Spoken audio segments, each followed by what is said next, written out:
мақомоти кумитаи дини Тоҷикистон мегӯянд ба интиқодҳои Иёлоти Муттаҳидаи Амрико дар бораи маҳдуд будани озодиҳои динӣ дар кишвар посух доданд. Масъулини ниҳод доир ба яке аз эродҳои Амрико оиди маъни фаъолияти шоҳидони Яҳво гуфтанд, агар додгоҳ қарорашро дар ин замина бозбинӣ кунад, онҳо барои фаъолияти ин ҷараён мухолифат намекунанд.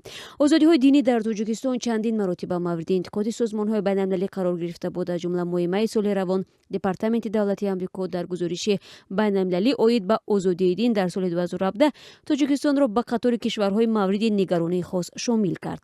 Сулаймон Давлатзода, раиси кумита оид ба корҳои дин, ниҳоди назораткунандаи умури динӣ, рӯзи 25 июл зимни як нишаст дар Душанбе мавқеи ниҳоди зертобиаш оиди ин гузоришро рӯшан кард. ҷаноби Давлатзода аз ҷумла гуфт, дар машваратҳои сиёсӣ бо ҳайати расмии Амрико ба ҳар эроди ҷониби ин кишвар посухҳои худро изҳор карданд. Масалан, борҳо мавзӯи ба масҷид нарафтани занҳоро эрод мегиранд. Аслан дар расми мардуми минтақаи Осиёи марказӣ ва мазҳаби ҳанафӣ ба масҷид рафтани занҳо ҳатмӣ нест. Ба масҷид рафтани занҳоро қонун манъ накард, балки ин қарори шӯрои уламо аст ва онҳо дар асоси таълимоти мазҳабиашон чунин қарорро қабул мекунанд, гуфт раиси кумитаи дин.